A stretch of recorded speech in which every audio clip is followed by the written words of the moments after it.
a lot of people, as they're trying to figure out the real estate market and trying to predict what is going to happen next, a lot of them are in this situation where they have the wrong context.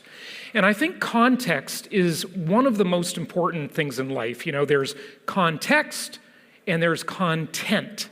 And content is what most people kind of look at. They think, okay, this is what we've got going on. This is the furniture in the living room, for example, versus the context, which is the environment itself. It's the living room, right? You can rearrange the furniture, but when you rearrange the furniture, you're still inside the same room, right? So that's a distinctly different thing. And the other thing a lot of people aren't thinking about is they're not thinking about one of the most expensive things in life. And what is that most expensive thing in life? Well, it is this. It is opportunity cost. And I like to say on my podcast all the time, you can't hear the dogs that don't bark. And it's just a funny deficiency we have as people because our minds rarely pay attention to things that are unseen. Yet sometimes the unseen things can be the most impactful and the most important things. We tend to focus on what we see and what happens.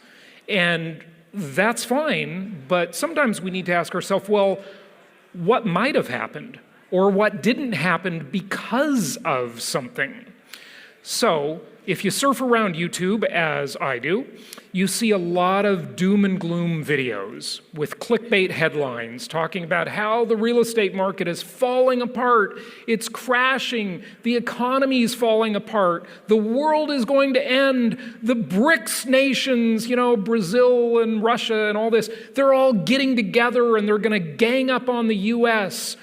All these dying countries are going to gang up on the U.S. Yeah, right. Don't worry about the BRICS too terribly much, okay? And they're going to trade outside the dollar.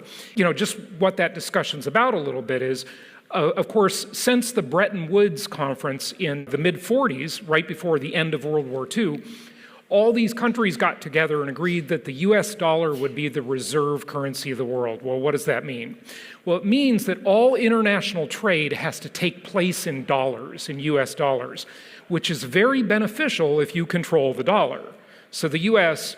had a huge advantage for many, many decades. And a lot of economists and, you know, doom and gloomers and fear porn purveyors are saying this is coming to an end. This reserve currency status is coming to an end. Now, why does that matter so much? Well, it matters so much because if the U.S. keeps printing money, it gets this huge benefit to pay off its debts in cheaper dollars.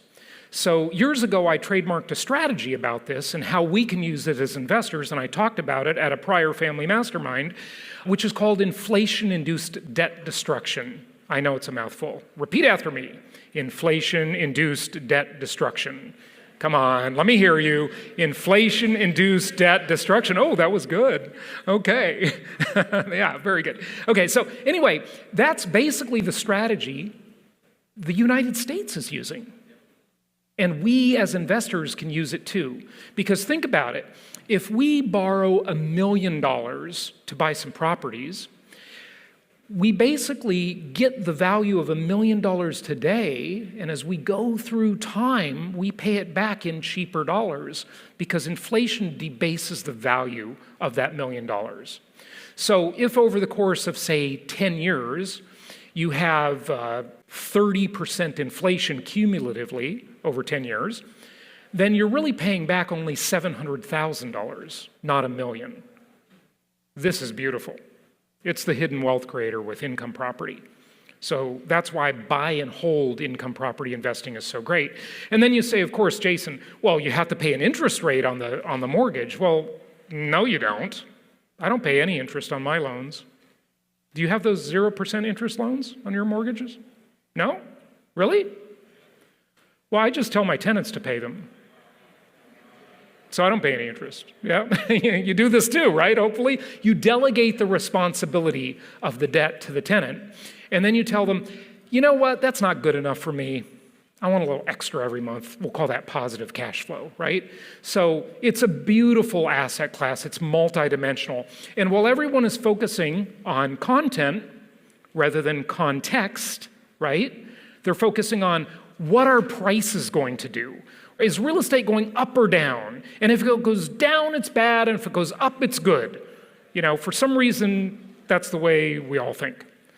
But that's only part of it. Remember, most of the iceberg is below the water. It's the stuff you can't see, all those hidden wealth creators like inflation-induced debt destruction that are going on behind the scenes. So back to the dogs that don't bark. So it's interesting that, if someone is selling an investment and they're out there making lots of promises, lots of hype, the FTC is going to shut them down and people are going to sue them, right? Because they're promising things they didn't deliver. But the dog that didn't bark is all of the purveyors of negativity out there are causing people to not take action, and they are having a huge opportunity cost. Why isn't anybody suing them? Really think about that. It's an interesting thought, okay? Because all of this negative media is causing people to lose opportunities. It really is. It's a serious thing we need to think about. But that's the world we live in. And look, throughout history for eons of time, our minds were honed to make us survive, okay? To make us keenly aware of threats in our environment. So we are very good at spotting negativity. Because through most of our history, until literally just recently, like the Industrial Revolution, we lived in an environment of threat and scarcity. And now we live in an environment of abundance and opportunity. And it's going to take a long time to recondition our minds. This happens very slowly. So we just need to understand the dogs that don't bark can be the most important thing.